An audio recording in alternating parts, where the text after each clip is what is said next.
Well, this afternoon, the Ghana Police Service is under heavy fire for allegedly colluding with Electrochem Ghana Limited, a subsidiary of the Magdan Group currently operating the Songo salt mine, to brutalize and intimidate community members against the project. Yesterday, hundreds of residents poured out onto the streets to protest the takeover of the concession by Electrochem. They accused the Ghana Police Service of shielding thugs of the company who are sent to attack them. Here's Chief of the area, Nene Enim II, who's been speaking to JoyNews on the matter. Their murderous rampage, 14 people were seriously injured, 9 more were arrested and sent to Sege police station. Those who were sent to Sege police station were severely brutalized at the station. By the following day, they had sustained serious cutlass wounds and other injuries that they never had at the time they were arrested in the village. Their only crime, my fellow Adanle Abime, was that they were on land which belongs to them, land which our ancestors passed on to us generations after generations, or over 400 years.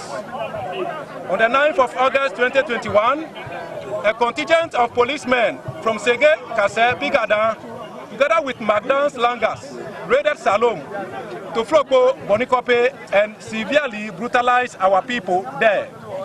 23, including 3 chiefs, were arrested and detained that day for no offense.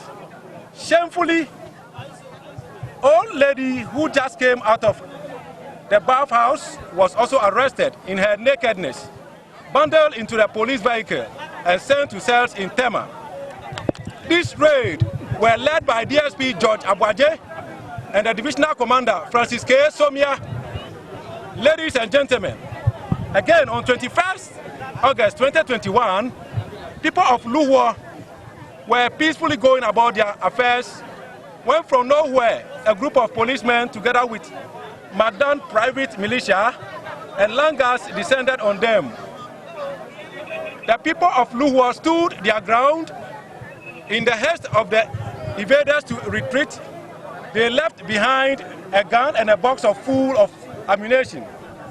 In the light of earlier atrocity meted out to our fellow citizens at Tofloko, Bonikope, and Media, the people of Luhua decided to send a delegation with a gun of ammunition to report the action of the Sege police to their seniors at the police head office in Accra, thinking that the senior police officers at the headquarters will get to know what is happening at Adan. Our people were mistakenly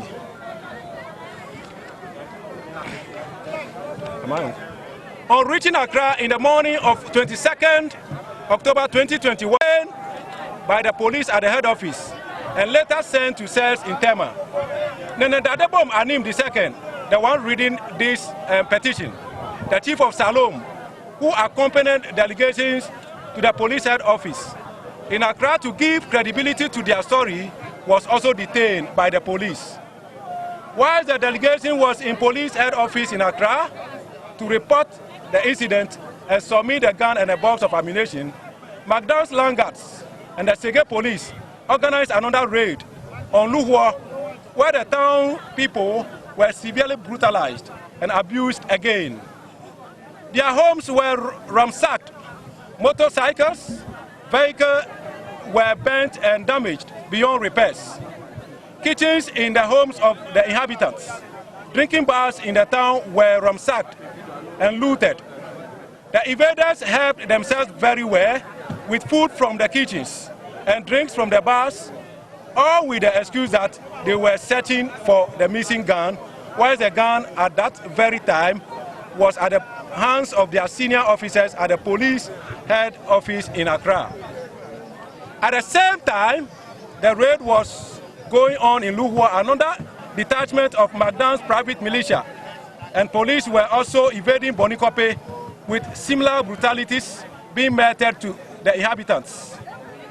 In all, about 40 people were arrested at Tuflokpo and Luhwo and detained at Tema that day. While the raid at Bonikope was going on amid haphazard shooting all over the town, several school pupils between the ages of 4 and 5 in their classrooms got so frightened and that of them, 2 of them fainted. It took several hours to bring them back to consciousness. Nenadadebom Anim II and 27 others of those arrested spent about 3 weeks in police cells at Tema for no offense whatsoever. McDan, in his own friendish and boastful ways, told a gathering at Mass Hotel, Adan, that he made sure the people were detained, sent to court. Very severe and punitive bail terms were set by the judge. On the 16th day, December 2021, well, these are the concerns of the residents, but joining us now for some conversation on this is the Corporate Communications Manager of Electrochem. Joining us to speak on this is Henking Ajasi Kojo, who has been denying the claims leveled against the company. He says that the company is actually providing free community funds to be used by the residents, which used to depend actually on the concession for mining. Fortunately, he is joining us now for some clarity on this matter. Good afternoon to you, sir. First of all, so you've heard the concerns of the community. How does this come to you, first of all, knowing that residents are unhappy about your operations? Okay, so I'm grateful to start with. I'm grateful for this opportunity. I just heard you making reference to the community funds we are providing for the artisanal miners. Yes, that is true. So even though government leaves the concession to us, we are going a step further to create this community fund. Well, Henking, it appears that we're having difficulties in hearing you, but if you could just try one more time, let's see if that will be clearer. Yeah, so I'm saying I'm grateful for the opportunity to join this conversation. You made a reference to the community funds we are providing for the artisanal miners, and that is true. As we speak, Nakon Kopi has a set of community funds of 10 filled with brine or sea water, which is utilizing for them to mine. And this will be replicated along for all the communities along our concession, including Bonny Coffee. So this is just one of the many interventions or initiatives we are rolling out to ensure that the livelihood of the people the artisanal miners is actually not taken away from them. So beyond these interventions that you're doing, how are you working towards engaging the community so they have a better appreciation of your operations? Yes, so we are still embarking on regular community engagement, and that together with our CSR initiative. I mentioned to some of your colleagues yesterday, we go to communities on daily basis to supply water, communities that have recurrent challenge with access to potable water. We go there on daily basis to supply them water.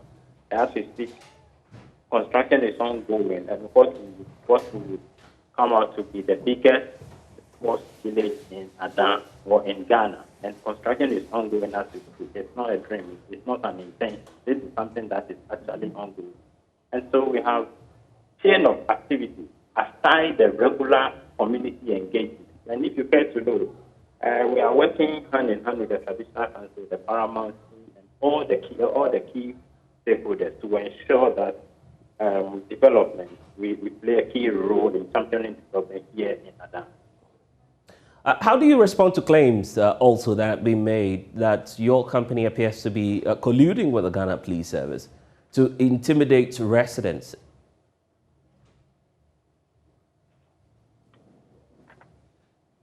Hello, Henkin. Hello? Yes, I was asking the question about the claims that the chief also made, that it appears that some officials of your company are colluding with the Ghana Police Service to intimidate residents in the area? Some of our officials. Yes. Did they mention names, and have they given specific instances? So we could speak directly to some of those examples. Because these are allegations, and they should be able to give specific names and specific instances. Is that to suggest that that is not the case? Because these are claims I'm not in the community. Obviously, if the community leaders are raising their concerns, this should also be of concern to you as a company, a corporate body working in the community. So I know and can confirm that there are cases that are pending in court. But you see, the Ghana Police Service is in a better position to respond to some of these allegations, because they are saying our officials are colluding and working with the Ghana Police Service to intimidate them. Kindly take responses from the police as we await the determination of some of these cases in court.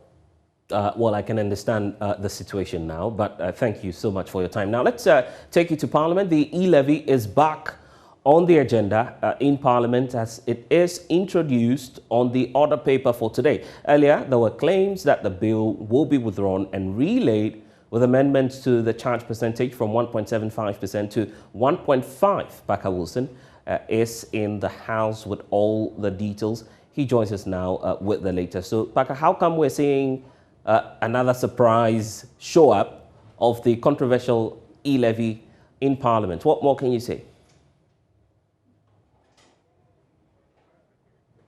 Parker, if you can hear me, I'm asking about how come we're seeing the reintroduction, if I may call it as such, of the E-levy. About a week ago, we were told by the Deputy Majority Leader, Penyumaking, that government would want to hold on in terms of proceeding with the consideration of this particular bill. How come it's showing up again?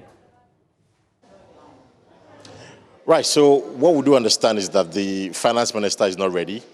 Consultations are still ongoing, and I must say that the Majority Caucus have dismissed or is dismissing claims that the delay of the E-levy is essentially because Sarah Adjasafo is not available. That is far from it.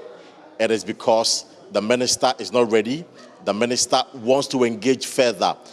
Blessed, you know that there is the ongoing town hall meetings, and these town hall meetings have influenced the minister's decision to now reduce the rate from 1.75 to 1.5%. And so there is a positive indication there. So because of the engagement, the minister has resolved to hold on to it for now. Now, an appropriate date will be communicated to members of parliament when the minister is ready. So that has been the information that the Deputy Majority Leader, Alexander Afenyomakin, today as well communicated to the House. But I must say that the minority is still concerned about the uncertainties over the debate on the E-levy. They are still insisting that the majority is struggling to get in numbers, is the reason they are delaying to bring the E-levy to the floor for voting. And the minority leader, Haruna Iddrisu, makes a point about the finance minister usurping the powers of the finance committee and by extension parliament. Because if you come to parliament, when a bill is before a committee for consideration, it is the committee that leads the charge in terms of its education, in terms of its getting people to have a better appreciation of the bill. It is the committee that leads the charge. But here in the case, we have the finance minister engaged in town hall meeting, trying to let Ghanaians have a better appreciation of the importance of the E-levy. And for the minority leader, Haruna Iddrisu, clearly the finance minister is undermining parliament and has to desist from the act. I must say that Afenyomakin has also rejected that, indicating that he is the finance minister. It is his bill, and he has decided to let people know why we need the E-levy for the roads constructions and for other relevant matters that will boost the Ghanaian economy. So it is never true that the finance minister has decided to undermine parliament or trying to usurp the authority of parliament and by extension the finance committee. So that has been the debate and the conversation here in parliament with regards to the E-levy. So for now, the media, and of course, Ghanaians watching us this afternoon, do not know when the E-levy will be tabled before the House for consideration. And I must say, now we are not withdrawing the E-levy. Now what government is doing is to amend the bill which is currently before the House. And the amendment would have to be about the charge, where we are taking the 1.75% to 1.50%. So that is the information that there will be an amendment and not a withdrawal. But even with amendments, we do not know when that would happen on the floor of Parliament. Parker, you might just want to hold on briefly for us. We've been engaging some residents of Kumasi who have been sharing their thoughts on this controversial electronic transactions levy. Demonstration about Mekobi. If you say, "Adi abayin no, ekufuado abayin no, omo ye no." I will join the protest. We simply do not understand this government. The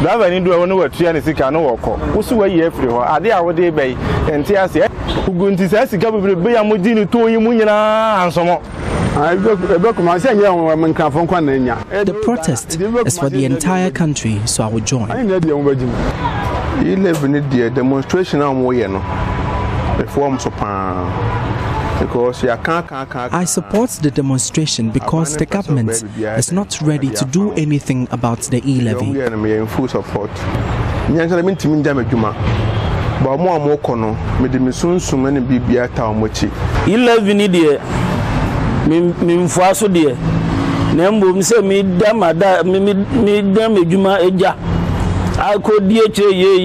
I don't think I will join. It's too risky.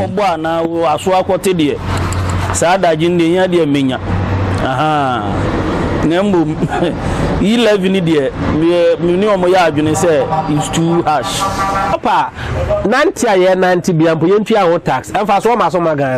The problem is introducing new taxes in this country won't help. The problem is the judicious use of these monies. Demonstration is a banner at but one thing is we demonstrate 10,000. Then paying for the emergency.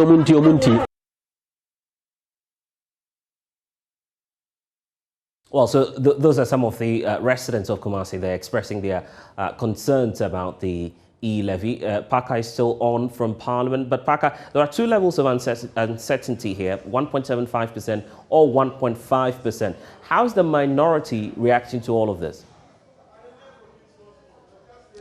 There is certainty with regards to the charges or the rates accompanying the bill.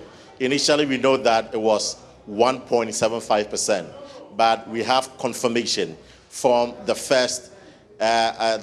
second deputy majority whip, Abibi Drisu, and just a while ago, the deputy majority leader himself, Alexander Afenyomakin, also confirmed to us that now the charge is 1.5%. However, I must say that the minority is going for zero tolerance for the bill. So whether it is 1.5, whether it is 1% or 0.5% or even 0.25%, the minority remain opposed to the E-levy.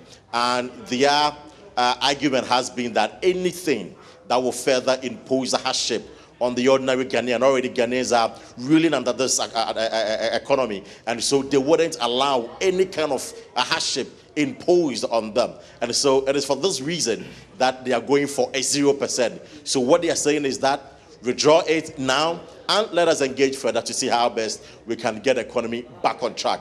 But if you bring the E-levy and it is even 0.1%, they will kick against it. And their position hasn't changed. They haven't softened their stance. They remain opposed to the E-levy as far as there is any single percent addition to the levy. Well, Parker, they're giving us the latest from Parliament. That's not all on this controversial subject of the consideration of the E-levy, because still in Parliament, as we speak now, the Council of Elders for the new Patriotic Party in the Domi-Kwabena constituency are set to make a decision on the absence of Member of Parliament for the area, Sarah Adjoasafo. The absence of the MP has raised concerns among the rank and file of the party amidst calls for her dismissal. As in Central MP Kennedy Ejapong has accused her of holding the party to ransom. Pollster and editor of the Daily Dispatch newspaper had asked for the MP to be dismissed. Ernest Manu is joining us now from the constituency. He's on the phone lines. Now, Ernest, what more can you tell us about the considerations that are going on within the constituency? Well, this was tabled before the constituency Council of Elders. This, according to the secretary for the constituency, was speaking to me today about this development in there. They say it follows several failed attempts to reach the Member of Parliament, and they tasked particularly the chairman of the Parliament to ensure that he gets in touch with her and reports back to the Executive Committee. But they've not had any favorable response, and so the Council of Elders are considering the matter, and once they take a decision, it will be communicated to the hierarchy of the party. And so this is what we know as far as the party is concerned. But the Constituency Secretary who was speaking to me today also makes the point about how this is affecting the work in the constituency. He talks about, for instance, the MP share of the Common Fund, which should be allocated in a manner that will address various issues within the constituency. But her absence is creating delays and further derailing efforts at resolving some of the issues that border the constituency and the constituents. He also talked about the fact that the MP must be seen to be engaging the constituents, but once she's absent, that engagement is missing, and of course, being the face of the constituency, it affects the party at that level. He believes that if this is not resolved in the long run, it may affect the party. So that is for the constituency, the executive, and their take on this issue brewing. As far as and Ernest, even before the outcome, the final resolution of the party in that constituency, we understand that this situation is generating a sharp division among the rank and file of the New Patriotic Party within the Domi Kwabena area. Absolutely. Who are those involved in this emerging feud? I've been speaking to the constituents. I've been speaking to those who are members of the party, and even among them, there's the division. There's also the factionalism that is playing out. You know, there's the Michael Quay faction in the Domi Kwabena constituency, and then the Sarah Adjoa faction. And it appears that the party has not succeeded at uniting the rank and file following that rather controversial and acrimonious primary that was held last year ahead of in 2020, ahead of the general election. And so there are those who agree with calls that she must be sacked. There are those who say that the absence is a false creation, and that the party is aware, the national executives are aware, government is aware of her absence and reasons why she's not in the country at the moment. And they think that it is just one side of the faction trying to create disaffection for her, taking undue advantage of her absence. But there are those who think that despite all of these that are happened, Adjoa Safo, this does not necessarily warrant a sack or a dismissal. They believe that she must be engaged, allowed to return, and continue with her work as Member of Parliament. And so these are the views that are coming from the constituency. And Ernest, just before I let you go, how far are we from that final decision? I'm sure that you've been engaged in leadership of the party. Well, it is not very clear when that will be made. What we do know is that the issue has been tabled before them, and they are considering that.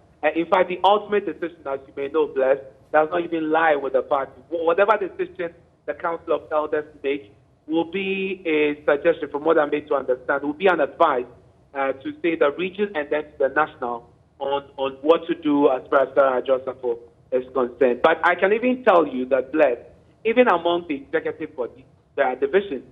And so you would hear from the PA of the Member of Parliament accusing the Secretary, for instance, of never being in support of Sarah Adjoa. And so he is not surprised at the utterance or the response he gave me in the instance.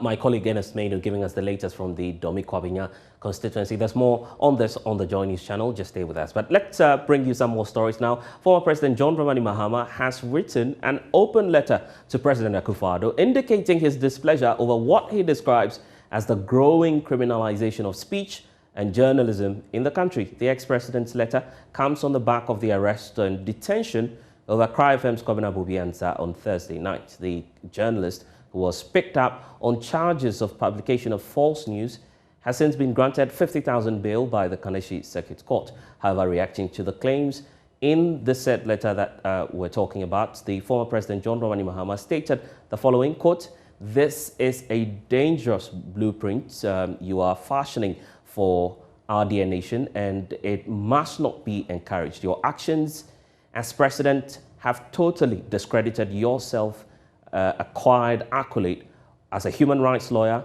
and activist." Ghana has long emerged from the unfortunate past where journalists were cowed by incarceration and brutalization, unquote. These are excerpts of the statement or the letter that is coming through from the former President John Dramani Mahama. Meanwhile, a Class Media Group itself, operators of the Accra-based radio station, has issued a statement on this matter, saying that the arrest of Bobi is a blot on Ghana's democratic credentials. Joining us via Zoom right now is Francis Xavier Soso. He's a human rights lawyer and also MP for Medina. Thank you so much, sir, for joining us. First of all, why is the leadership of the NDC, and by extension I'm talking about the former president, concerned about what you describe as a growing attacks on journalists across the country? Well, let me say that we are extremely worried because what is currently happening would erode all the gains that Ghana has made when it comes to protection of journalists, when it comes to media freedom, and when it comes to free speech. Indeed, when you look at the freedom map, gradually Ghana is falling. And when you look at the U.S. country report on Ghana as far as protection of journalists, protection of free speech, issues of human rights violation is concerned, clearly Ghana is gradually becoming a state that could be described as anti-media and anti-free speech. And I don't think that this would augur well for the country. And that is why, as a responsible opposition party, we should be worried about these current trends. The claim is that you are exaggerating matters when you talk about the fact that there's an attack on media in Ghana. In the last month alone, we've just had 3 cases. Is that too much in your estimation as a political party? Absolutely, yes. And let's no one make a mistake. When it comes to fundamental rights, it's not about how many media men have been attacked. It is the values and the principles underlining the protection of those rights that counts. For example, when you arrest a media man who is just exposing what he verily believes to be fraudulent, and you create a charge, under the pretext of publication of false information or false news. Clearly, that is not something we should allow, to just go under the carpet.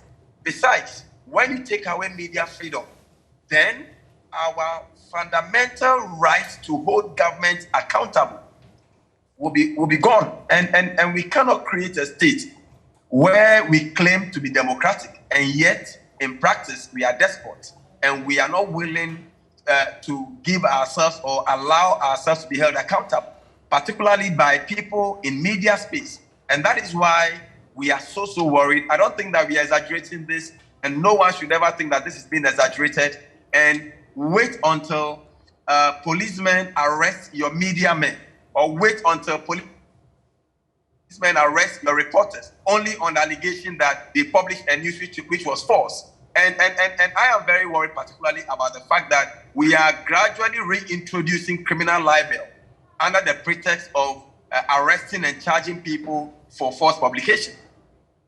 The concern is that you, the political class, are pretending over this matter. I mean, obviously, if the blame is to be laid squarely at someone's doorsteps, it should be by far all of the political parties in Ghana and not just a certain regime. The claim is that even the NDC has demonstrated some elements of attack or abuse on journalists. We may be talking about this government now, but the claim is that we need a concerted effort from across the divide. How about that concern as well? Well, I agree that we need a concerted effort, but trust me, these claims are the reasons why Ghana is not changing.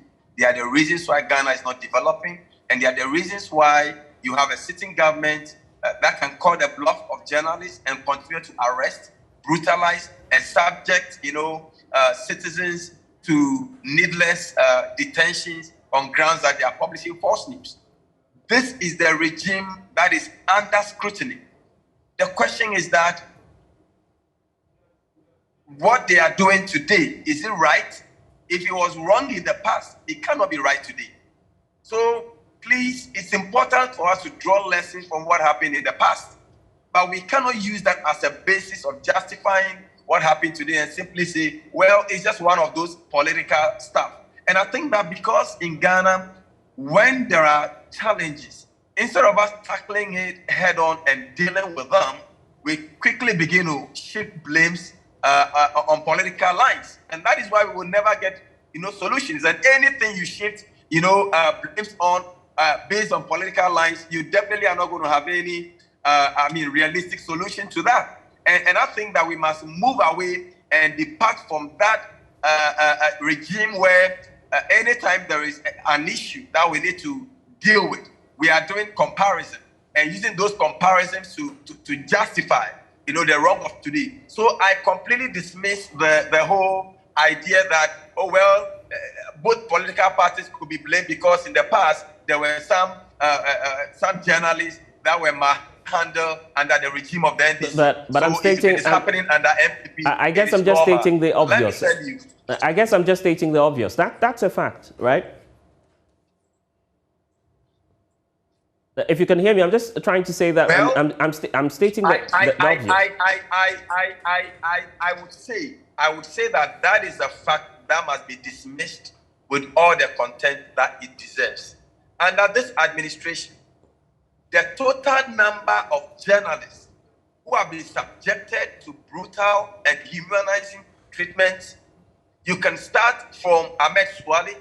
What is the status of the investigation into the Ahmed Swale's death? There were people who were seen on TV, heard on radio, saying that they had knowledge about the death of that journalist. Where is their state? You saw what happened and what the Media Foundation for West Africa said when it came to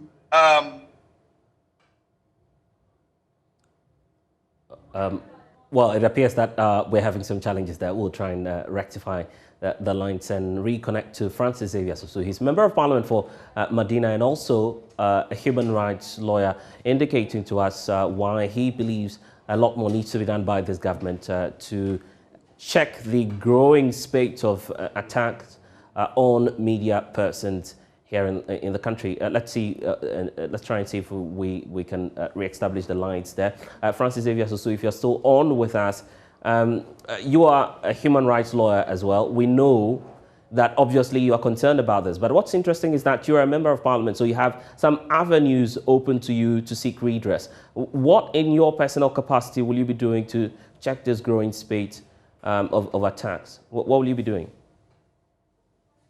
I would say that in the first place, there is a statement that is going to be made on the floor of Parliament, and there are urgent questions that we are filing to ask the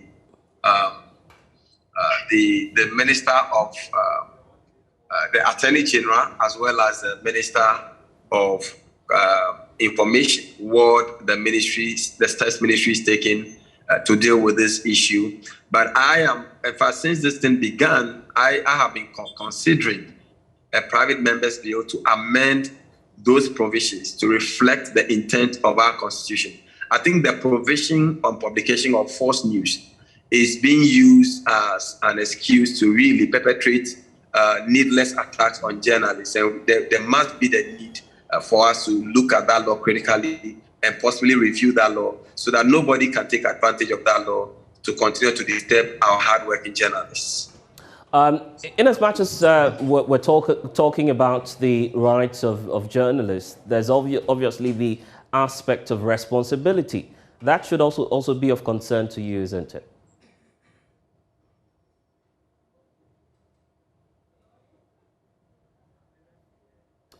We lost Francis Xavier Sosu there, but even though it is right. I was asking the question about the responsibility aspect, the fact that journalists also ought to be ethical. If you could just, you were making a point there on that. Absolutely. I said that the right to freedom of expression is not an absolute one. And even for the work of a journalist, you don't have an absolute space to be very scandalous and to be very, very, non-factual and so on and so forth. But that is the reason why we have, civil libel actions. There are many journalists in this country who have actually been sent to court, and there is an obligation to retract and apologize when you publish a story. And I believe that it is only responsible journalists who does that, right? If you're a journalist and you publish a story, your attention is drawn to the story that it's false. The obligation then on you will be to retract and apologize. If there is a need for the matter to end up in court, for you to compensate the aggrieved party financially, then the person takes further steps to make that happen. But that should not be read to include the... Okay, he's made his point there. Francis Xavier Sosu is Member of Parliament for Medina. He's also a human rights lawyer. But let's bring you this fascinating developments that we're learning of, because research by the Biotechnology and Nuclear Agriculture Research Institute of Ghana Atomic Energy Commission has revealed male mosquitoes can be sterilized so that when they mate with their female mosquitoes, they will not be able to reproduce. Now, this means that the insects can soon be extinct if this is implemented across the country. Director of the Institute, Dr. Michael Osai, joins us with more details on this. This is quite an interesting finding that you're making. Thanks, Doc, for your time. So how did you arrive at this conclusion, first of all? Well, so we've been exploring how to apply nuclear technologies in different aspects of our daily lives and our economy. And one of the technologies that have been developed over the years is what is called the sterile insect technique. Basically, males of the target species are mass reared. They are irradiated to make them sterile, and these males are released, and every female that is mated by a sterile male will not produce any offspring. It's been tried on cheche flies, it's been tried on fruit flies, it's been tried on screwworms, it's been tried on some moths that are pests, and we are now trying to develop that for mosquitoes as well. So the suggestion is that we may not need repellents anymore. Is that the case? If we are successful in implementing this for mosquitoes, then we will not need repellents. But then suffice me to say that there are several species of mosquitoes, and not all of them transmit malaria or transmit any disease. So if we are removing or trying to eliminate the disease-transmitting mosquitoes, it doesn't mean that there are other mosquitoes that will not, there are not other mosquitoes that will not bite you. There will be some other mosquitoes, we call them nuisance mosquitoes, like the Culex mosquitoes that we find in the gutters in the cities and all that would still bite you. They transmit some diseases, but then they don't transmit malaria. How about the ecology? Are you mindful of that? There are concerns that, scientifically speaking, there are some likely implications. What are these implications, and how will you mitigate that with these new findings that you're making? All right, so being mindful of the ecology, we know mosquitoes are part of the biodiversity, and every organism in the ecosystem is very important. They have specific roles they play, and we as humans see mosquitoes as pests because they transmit diseases. And our agenda is not to completely eliminate the mosquitoes, but then to reduce their numbers and also to prevent them from transmitting malaria or any other disease that they transmit. So if we succeed in reducing the numbers to the barest minimum, where it's impacting on malaria transmission, in the sense that we are able to succeed in reducing malaria transmission or probably eliminate malaria completely, then the mosquitoes can still live and we will also live happily. So on a lighter note, it's fair to say that you are checking the population of mosquitoes in Ghana, right? Yes, the agenda is to check the mosquitoes by imposing a birth control mechanism on the mosquito population. But it is still at the research phase. We are still developing the technology. Wow, amazing. But I'm grateful for your time. Thank you so much for joining us. But still to come here on The Pulse, it's the first National Chocolate Week celebration starting tomorrow. Officials believe it will get Ghanaians to consume made in Ghana and boost the economy. We have all that for you here on The Pulse. Stay with us.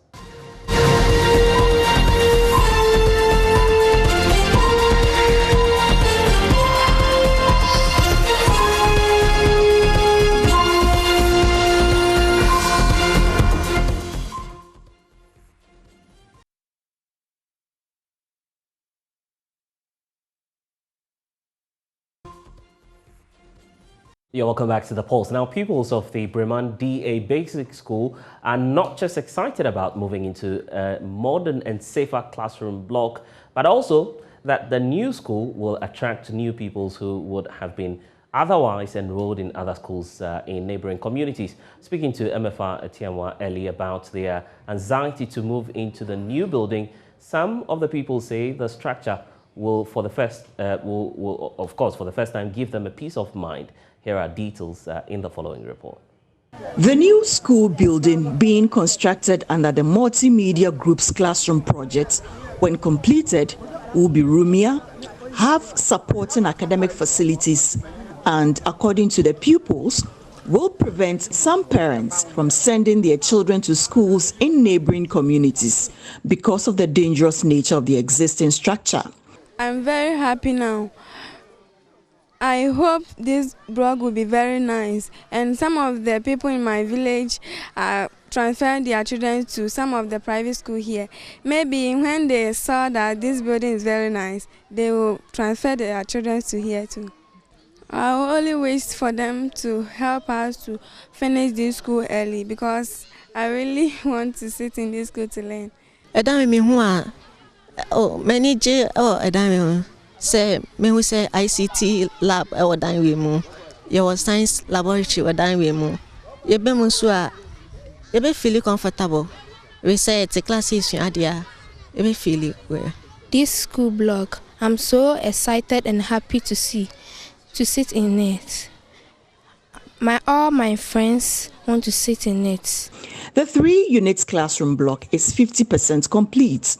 Over 300 children will be moved into the new structure on completion. The current structure is very weak and unsafe for academic work. The progress of work is giving hope to the dreams of these children and the entire community.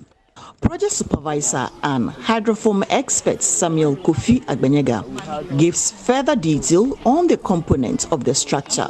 It's going to be a beautiful classic hydrofoam structure, which is fireproof, earthquake resistant, and the kids will be comfortable because the rooms are very spacious.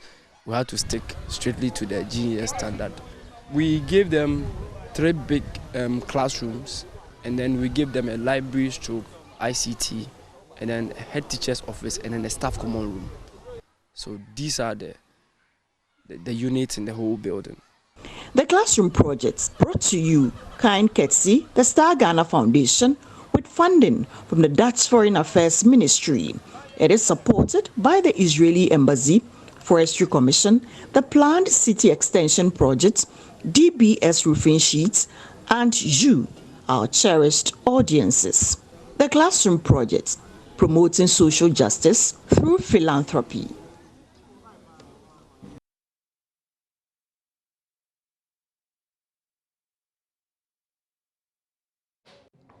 Well, thanks for staying with us. Now, let's talk about chocolate. It's undoubtedly one of the products that is known for, and I'm sure that you love that, particularly as Valentine's Day is approaching. Well, here in Ghana, the Ghana Processing Company is making steps to increase consumptions domestically, and there's a need for us to have some conversation on that. Joining me in studio is Nana Jening Bwaching the first. It's such a pleasure, sir, to be seeing you today and also having a conversation with you. I see this wonderful display here, but let me first of all welcome you to the poll, sir. Thank you very much for the opportunity, and I want to use this opportunity also to thank management for this audience. Right. It's a big platform. And yeah.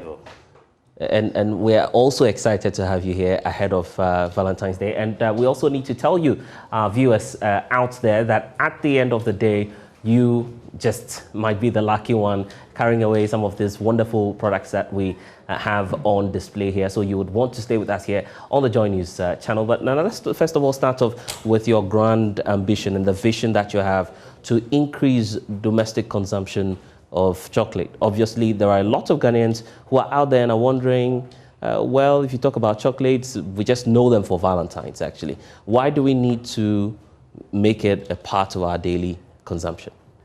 Once again, thank you very much. You know, in 2017, the President, Nana Addo Dankwa Akufo-Addo, was always retreating about Ghana beyond AIDS and value addition. And you know, this is one thing that anytime I have such opportunity, I just plead with us all Ghanaians that let us look at that concept of the statement and look at that. Is it true as a statement? And this is where we have all tried to walk into it. Why do I say this? Ghana and Ivory Coast produce 60% of the world population production. Ghana, Ivory Coast, Cameroon, Nigeria is 70, but just Ghana and Ivory Coast is 60. We get a patch of $10 billion. It gets into a semi-finished stage, it's 28.8. It gets to tertiary here, is 177 billion. You take chocolate, it's 100 billion. You take skincare, it's 70 billion. You take hot chocolate, it's 7. And if you have a product where it is 1:4, that means that you are 25% in that. Right. Then you look at it that, what is it that you have, which is being exported and then imported? And this is also where we all, from 2017, Cocoa Board, Ministry of Agric, and all processors have decided to walk the talk and let Ghanaians and everybody know the good values of what we get in consumption of cocoa. So what you're telling us virtually is that if we are focused much more on the consumption of the finished product, Ghana may rake in more revenue, and it has some benefits also for the country. Yes. That is a fact. But at your level as the cocoa processing company, what measures have you put in place so far to boost that domestic consumption? Yes, Cocoa Board, since 2017-18, has seriously supported us in this cause. And in 2016-17, we're doing processing about 300,000 tons. But from 2017-18 to date, we've worked into 45,000, 35%. And last year, the total national production was 1,067,000, and over 400,000 was processed, meaning that we are all working. Situated to CPC. In 2017-18, for the first time in the history of the company, we did 25,084 tons, which is 39%. Then in 18-19 was 28,014, which was 44%. We have a production capacity of 64,000 and the confectionery side of 3. So the only challenge is that this is only 3%, 4.6% of the total production. And this is where we're working into it. And I guess it's part of all of these efforts that you're making that you have been celebrated as well for your exceptional leadership. I must congratulate you, on that. But going forward, are there some plans that you have put in place that would include all stakeholders? Because mind you, this is not just an effort that the cocoa processing company would have to do all by yourself. Obviously, there should be a multi-stakeholder approach to dealing with this. How about that as well? That I can doff my hat for the Ministry of Agric and Cocoa Board. They've been seriously supporting us on this cause.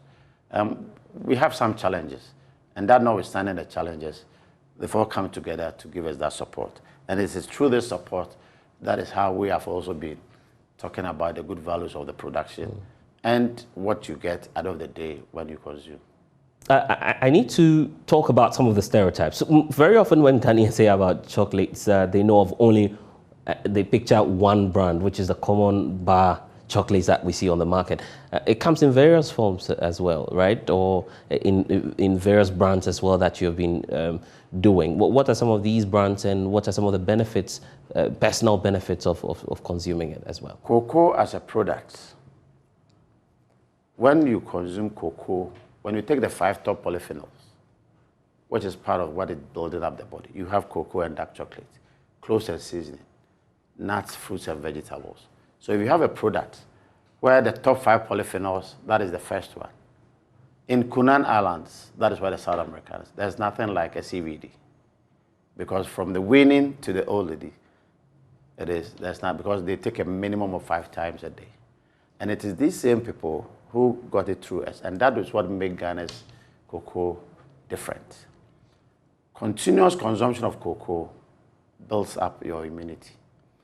Continuous consumption of cocoa has something that we call theobromine, and like what is food for the gods.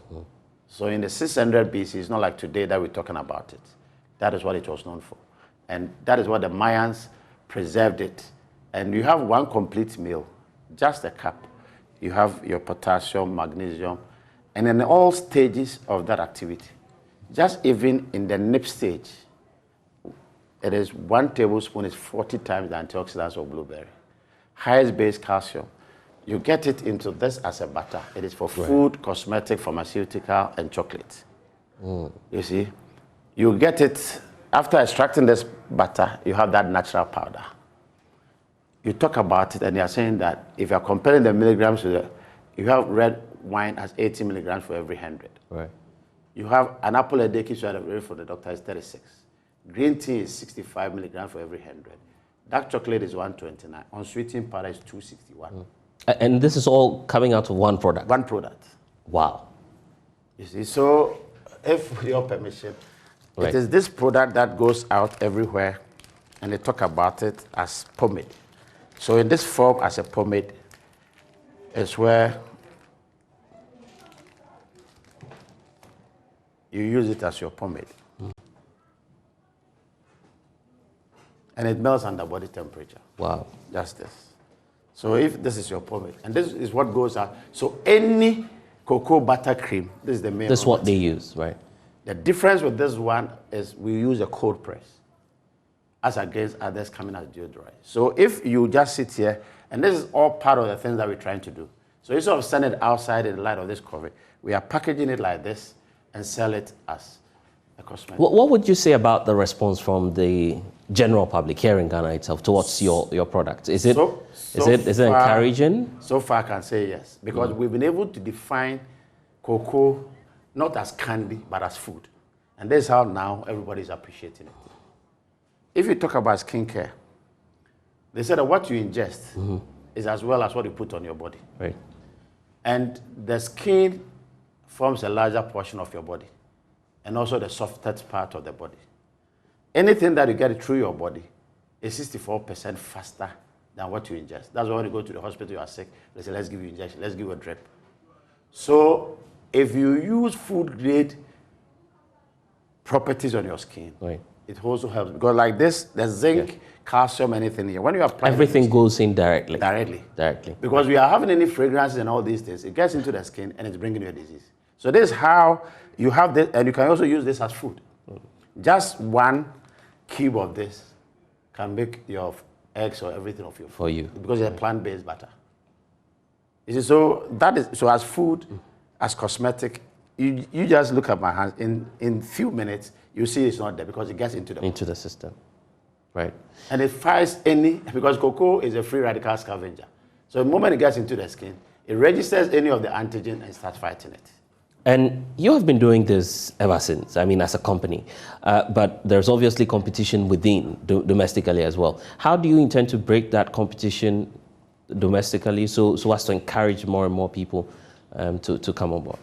All processors are supposed to support the vision of Cocoa Board. So it's like there's nothing like competition. Right. But when you get to this line, yes. that's where we stand out. It's because like all of us can get into semi-processed. Yes. Some get this semi-processed and get it to other parts. Yeah. But CPC is the only single origin country bean. So we use only Ghana bean. And that is what makes us unique. But I'm talking about the finished products. You have alternatives on the market, isn't it? Not necessarily. No, so you don't see competition, really? I don't see competition because our R&D department is like every day we have over 1,000 recipes, which is coming. Like if you look at this, it's where this one, which was on the screen, it's like people talk about, oh, somebody's brought me chocolate with nuts. Yeah. They will say, what is it as anything new? So this one is the same chocolate that will come with nuts. So this is with macadamia, pistachio, almond, coconut, pecan, and walnut. You have a white chocolate here. What we have on the screen? On the screen is white chocolate. So like somebody brought me white chocolate, CPC says it's no news. You see? So because, and this one too, we did the coffee. The Royale is the one I talked about as 261 milligrams for every 100. So like you say, somebody stored a 20-year-old wine. Just 1 tablespoon of this is 15 times of that red wine. You see? So this is where we just want to get us all into it. At the end of the day, to build on our immunity. And as we celebrate the National Chocolate Week, are there some activities that CPC has put in place just to sensitize them more and to educate the public them more? Rather, Cocoa Board, as a regulator, has brought us all on board. On board as well. So you are joining hands with them. So it's Cocoa Board, a GATA, and all of it. So we have one in Tetekwashe and one in Kumasi. And aside that also is where we are also dealing through our distributing channels, the ShopRite, the Melcoms, the Game, and all this. That's how we have our distributors trying to sort it around as much as possible that people get it, to have the feel to express their love. Well, I was actually talking about sensitization because there are a number of misconceptions out there. There are people who say, well, diabetic patients don't have the opportunity, for instance, of taking in chocolates and all of that. But I understand that at CPC, you have some brands that are specifically targeted towards these sects of people, and you have some products that even go beyond and provide specific health needs. How about that as well? That is our mission and vision statement. That to provide healthy products from the infant, that's the toddler, to the grandpa. So that's how we have. So you cut across. You're not just for one person. Just not one person. And that's what I said makes us unique. That any competitor will have to fight it top. So we have that one, which is the Aspire. What's the name again? Aspire. Aspire. And that is exclusively for the diabetic patients and those with serious hypertension. So we have the 70, 80, 90 dark chocolate. And do you know that the dark chocolate, any 70% and above, is equivalent to somebody taking 80 grams soluble aspirin. Whoa. You see, so this is how, like, anytime, and we have a spread paste, which is cashew and tiger nut. So it's like we're looking at that 5 top polyphenols as a product. So the last product you were just talking about, this one is hazelnut and cashew nut. Yeah. So we have cashew nut as a paste for your bread. Which you can use as a spread. Yes, and we have this also almond and hazelnut. And this is almond sugar-free. Okay. So this is also like a diabetic patient. Well, if you could feel free and... I thought that this one was, after day, I'm going to give it to you. Anyway. But if with your permission... Right. Oh, but why not? For the purposes of education, we could show that to our listeners. Yes, okay. And our viewers. Let them know that... Right. So this is it, almond chocolate-free. So what you have here, maybe you could just... see this. Okay, so tell us about this product. So this is cocoa with almond as a paste, which you use for your bread. So like as we're talking about it, that's from the infant to the grandpa, as I'm talking about. So then you ask the question that, what is it about it? Yes. And I have it for the chocolate. Okay. I have it also for the paste. So you get to the breakfast table, and you also can be part of that food. Then this one also is the one that I said, like someone just come out, and that is heritage. Okay. So we have it here.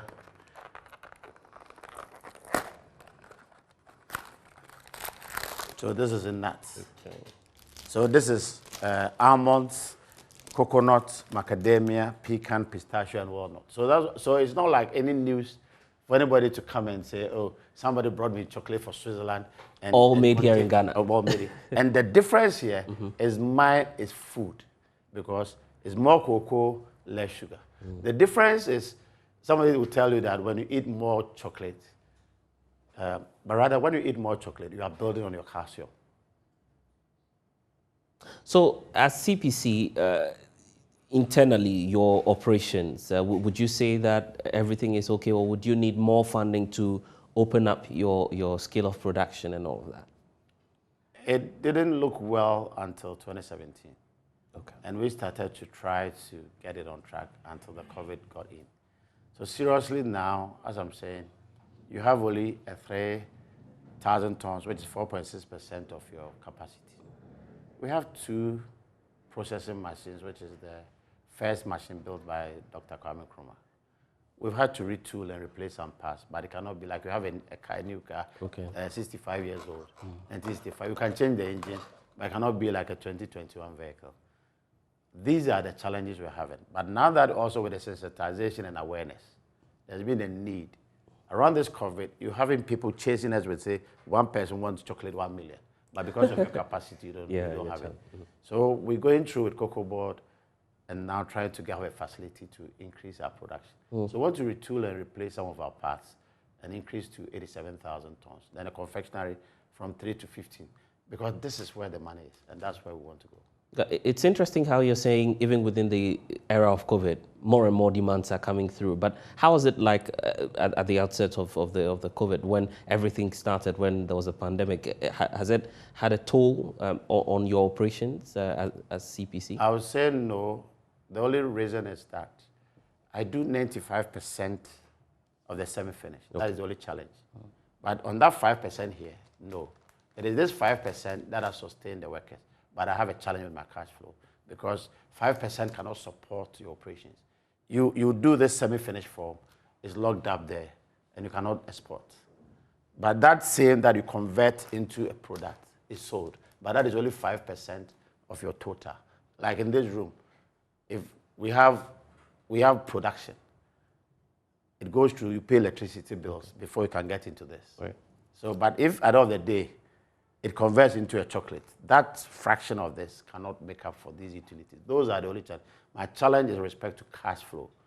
But I can say that I have not had any dismissals. I have not retrenched any staff because we are working just because of this product. So if I was able to move in volumes of this line, and because if you have a 177 billion line, that would have solved your problem, and that's where we want to go. But for COVID, you would have produced more of this. This is what you mean? No, yeah, but for COVID, we would have produced more of this, because if you produce this and you have $20 million locked up that nobody is buying, these are the reasons why we just want to internally now let this, which is a semi-finished, now become a tertiary product. What I mean is that we used to get it in 25 kg. So now we've got approval from FDA to register this now as food and cosmetic. You see, so like now, somebody can just buy this and we use it as your cooking oil and for baking. At the same time, you can use it as your body cream. So now FDA will give that, and in this case, we'll just sell it in this pack, like this pack, with a proper packaging. You understand? Okay, so this is what you have approval for now. As food and as cosmetic. But then in terms of the actuals, your targets and your figures, how is it looking like at CPC? That's what I just said, that the targets and the figures are not good because of the challenge of not selling. And so I have that problem with respect to cash flow. So you're making losses? Making losses. But from that 2017, it was looking good. At 2017, was that $10 million. But at 17, 18, 19, we had to reduce it to 3. But the 1920 accounts is when we had this COVID that it got up again. Even with respect to that 18 million, was a 5 years interest payment, which was 1.5, which the bank said, if we don't able to make up on that, it will come back to 5%. So that is where the auditors come. I'm sure a lot of people listening out there would want some clarity on this. So what you mean to say is that this year, or starting... okay, our cocoa financial year is not like the normal... Okay, so provide some clarity on that. When I talk 17-18, yes, it's like 1st October 2017 to 30th September 2018. Then you say 1st October 2018 to 30th September 2019. So the 1st October 2017 to 30th September 2018. Then 1st October 2018 to 30th September 2019. Okay. Was a reduction in our finances from 11 million to 3.3. Right. From 11 million to 3.3. That's significant. Yes, because we increased for the first time in the history of CPC. We did 25,084 tons. We increased production. We sold. Right. And you got a good margin for the futures market. Following year, 2018-19, you did 28,014, which is 44% of your capacity. So you reduce further. Then in 1920 is where you had this challenge. Okay. So then you have a product that the buyer is locked and cannot sell, cannot buy from you, because you have 95% of this being exported and only 5% into this. Yeah. And this is where I said, brought up the challenge. So it then moved the 3.3 to 18. So you're moving, in terms of actual, you're moving from 3.3... The lost 3.3 right, came to $80 million. But Okay. that $80 million, again, is what I'm saying, that was not in terms of operational losses, but rather the caveat was that Cocoa Board, I started saying that they've been assisting us. Okay. So the facility that we had as a debt was a 5% reduced to 1.5. But then to say that if you are not able to pay, I'll come back to the 5%. So the auditors and the IFRS would then say that because you've not paid, then I'm bringing you to that 5%. So for that 3 years, is that cap of interest of $11 million.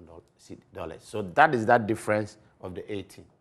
Again, we were able to do some expansion in our products and increase our asset base. And that also was 4 million, because then you need to evaluate on that. Right. So seriously, though, 80 million, but the real actual loss was 7 million. The 11 million of that loss is not operational losses. So what's the strategy for you now that you know the financial challenges there? Are you making some plans to address to check? That is what the accounts was going forward. Right. Yes. This now is a semi-finished product in 25 kilos. COVID is not going today, COVID is not going tomorrow. So what are you doing? Now, we just want that same product, which is for food, cosmetic, pharmaceutical, and chocolate. Okay. Then increase it into this tertiary. So like now, do more white chocolate, do more chocolate. Get also at the food. In the food now, get it in small packages. Do sensitization and awareness on why a plant-based butter is better than other butters, and in an economic form that everybody can have it. So this is how we are getting it. Again, use it as pharmaceutical, as cosmetic. That's what others always import as the XXS cocoa butter. So that also is where, as I'm talking about, you are applying it. Because this is a food-grade butter, and that is better. So these are what we're trying to do. Again, the nips, which I just said is 1 tablespoon is 40 times antioxidant, right, is now going to be packaged as a snack. Because you come to sit here, now one of the challenges of this COVID is tuberosity and thrombosis. What they tell you is that you don't need to sit down for long. But hey, that's the work you're doing. So when you take this, it's a blood thinning, and then it works on your system and you are cool. So these are how we just want to, and also with the Royal, that's the powdered one. So then moving it from a semi-finish now into a tertiary. And these are what we want to do just to reduce the losses. All right. Are you on the lookout for private partnerships?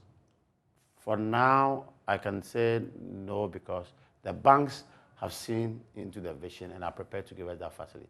So now that we've got that bank, except that the regulators or the shareholders, because we are listed, would want to do that. Because, but the honors is not on me yet. Because I have 94.4%, Cocoa Board 57, SNIT and government. So they form the 94. If they want to drive to that way, I cannot stop them. But I think that it is one business that you don't need to let somebody come in. If you've waited all this while, then just wait some few more years and reap what you want to get. We need to wrap up. The National Chocolate Week celebration is also happening. What are your preparations towards the celebration? We're working 24/7 to meet the demands. And I must say that we've had a lot of patronage from institutions. A lot of them are doing customized chocolate just to share to their customers. And I want to use this opportunity for everybody who has supported CPC to let us come this far. We are very grateful. Right, and that's Nana Ejening Boateng the first. I'm grateful, sir, for joining us here on The Pulse. We'll return after this short break. Stay with us.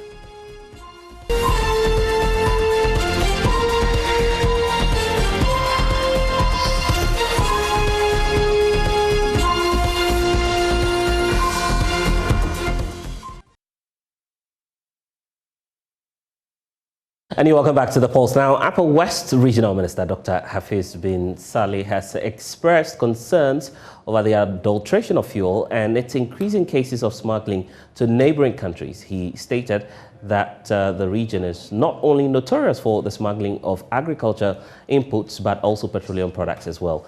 He therefore called on the National Petroleum Authority to increase supervision and monitoring in the region.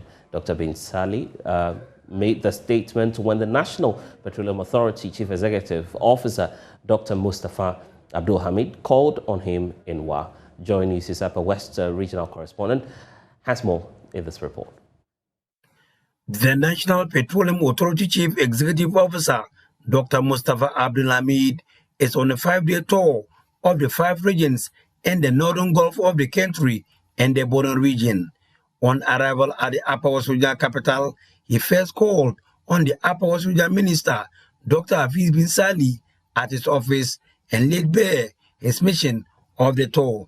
Now we are doing our regional tours to visit our regional offices to get what the challenges are in the regions and to see how we can help to address these challenges and ensure that Ghanaians continue to enjoy clean, wholesome petroleum products.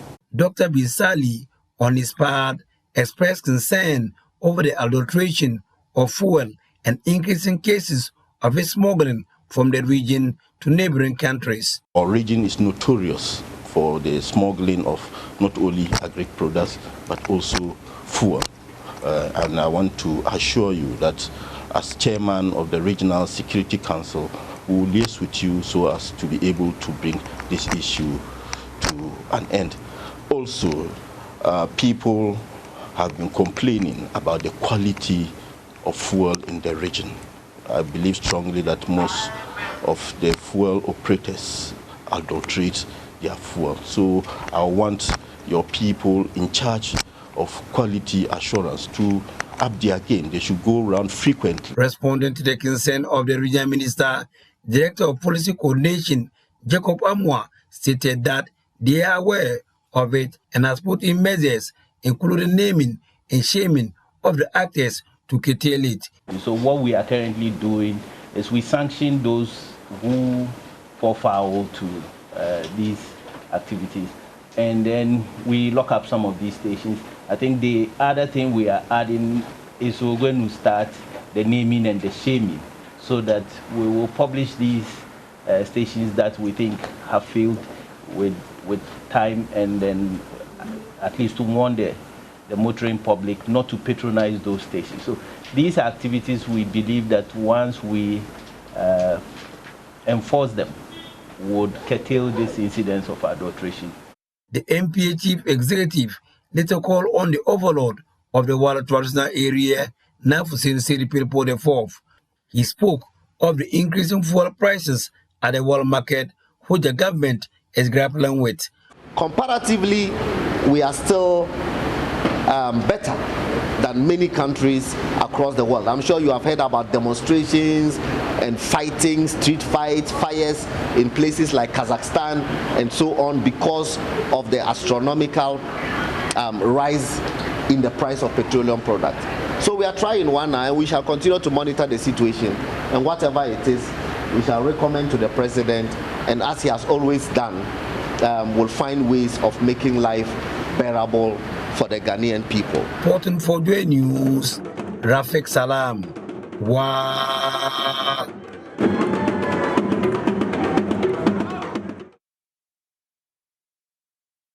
And thanks for staying with us here on The Pulse. We return with sports.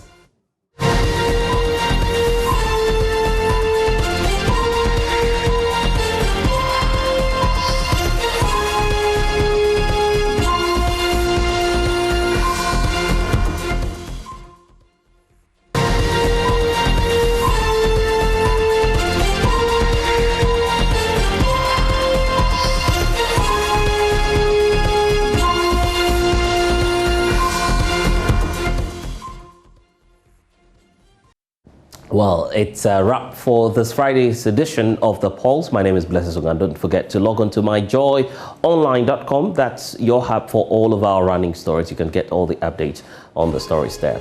Until then, we'll see you next week.